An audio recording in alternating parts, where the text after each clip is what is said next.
आमरण अनशनकारियों को न्याय दिलाने पहुंचे अंचल अरजरिया। झांसी के बड़ा गांव गेट के पास स्थित दडियापुर निवासी कई लोग आज आमरण अनशन करने इलाइट चौराहे पर पहुंचे। अनशनकारियों का कहना है उनकी पैतृक संपत्ति, प्राचीन मंदिर व पशुपालन केंद्र आदि को नगर निगम द्वारा जेसीबी चलवाकर नष्ट कर दिया गया एवं करीब 80 लाख रुपए का नुकसान किया गया।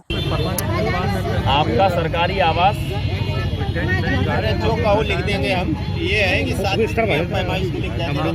मत्स्य पालन कर परिवारों का पालन पोषण होता था, जो नष्ट कर दिया गया। जानकारी मिलने पर राष्ट्र भक्त संगठन के केंद्रीय अध्यक्ष एवं हिंदू जागरण मंच के जिलाध्यक्ष अंचल अरजरिया मौके पर पहुंचे और पीड़ितों के पक्ष में प्रशासन से बात की। धरना स्थल पर अपर नगर आयुक्त एसडीएम झांसी एवं अतिक्रमण दस्ता प्रमुख पहुंचे और अनशनकारियों को वर्तमान में आसरा आवास देने की बात है। साथ ही जिस जमीन पर अनशनकारियों के घर बने थे उनकी नपाई करने के आदेश भी दिए। काफी देर हुई चर्चा के बाद दोनों पक्षों में सहमति बनी एवं प्रशासनिक अधिकारियों द्वारा जूस पिलाकर अनशन। किन शर्तों पे अनशन खत्म किया गया और किस कारण से अनशन चल रहा था? देखिए, अनशन चल रहा था जो एक एनजीटी ने आदेश दिया, जिसके अंतर्गत लक्ष्मी ताल की ज़मीन को कब्जा मुक्त कराने का आदेश एनजीटी के द्वारा दिया गया। उस क्रम में कुछ लोगों के मकान तोड़े गए और जिन लोगों के मकान तोड़े गए उनका कहना ये है कि उनकी ज़मीन पर, अपनी ज़मीन पर मकान बने हुए थे जिनकी खतौनी उनके पास है। जब इन लोगों ने मुझको बुलाया तो मैंने यहाँ पर आकर के नगर आयुक्त जी से और सिटी मजिस्ट्रेट से वार्ता की और उस आधार पर यहाँ पर एसडीएम अपर नगर आयुक्त और एसडीएम झांसी यहाँ पर आए।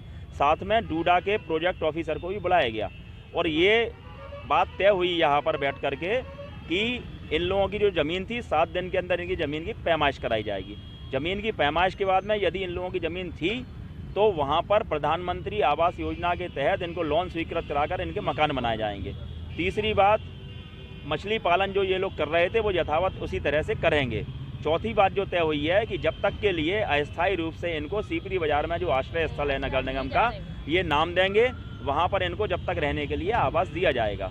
ये 4 चीज़ें तय हुई हैं और 7 दिन के अंदर ये सभी कार्रवाइयाँ सुनिश्चित करवाई जाएंगी, क्योंकि निश्चित रूप से अगर इनकी ज़मीन थी और नगर निगम के द्वारा इस प्रकार का कृत्य किया गया है तो निश्चित रूप से झांसी के आम जनमानस को परेशान करने के हिसाब से किया गया है। जहां हमारे मुख्यमंत्री जी कह रहे हैं कि सड़क पर कोई आदमी नहीं सोएगा, उसको रैन बसेरे में आप ले जाके सुलाइए नगर निगम के अधिकारियों से, और इस तरह का कार्य अगर वो कर रहे हैं तो निश्चित रूप से उनके खिलाफ में फिर जिस स्तर तक भी जाना पड़ेगा उस स्तर तक हिंदू जागरण मंच और हम राष्ट्रभक्त संगठन के लोग भी जाने का काम इनके साथ में करेंगे। अंचल जी, लक्ष्मी ताल की जमीन 70 एकड़ से काफी देर हुई चर्चा के बाद दोनों पक्षों में सहमति बनी एवं प्रशासनिक अधिकारियों द्वारा जूस पिलाकर अनशन समाप्त कराया गया। अनशनकारियों ने अंचल अररिया को एवं अधिकारियों को धन्यवाद ज्ञापित किया। साथ ही कहा जल्द से जल्द प्रशासन द्वारा किए वादे पूरे होने चाहिए, अन्यथा की स्थिति में दोबारा धरना प्रदर्शन शुरू किया जाएगा।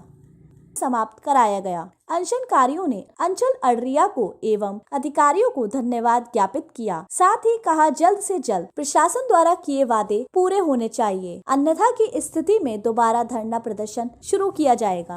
अब कैसे इसको खत्म कराएंगे? दडियापुरा के लक्ष्मी तालाब के निकट के कुछ निवासी, कुछ परिवार यहाँ पर अनशन पर बैठे थे, जिसमें कि नगर निगम के अपर नगर आयुक्त महोदय को इनके मांग पर बुलाया गया और उन्होंने नगर निगम की तरफ से कुछ आश्वासन दिए, जिसके बाद इनके अनशन को तोड़ा गया और मैं अपर नगर मजिस्ट्रेट और अपर नगर आयुक्त यहाँ मौजूद रहे और परिवारों के साथ वार्ता करके इस अनशन को तोड़ा गया। इनको अपर नगर आयुक्त ने 7 दिन के अंदर पैमाइश कराकर जिनकी भी ज़मीन जहाँ थी, यदि लक्ष्मी तालाब के बाहर है उनकी भूमिधरी की ज़मीन का उनको आश्वासन दिया कि उनको कब्जा दिलाया जाएगा और साथ ही साथ अनशनकारियों ने कुछ परिवारों की सूची देने को कहा है जिनको अस्थायी तौर पर आसरा में पक्की छत का वो आवंटित कर दिया जाएगा।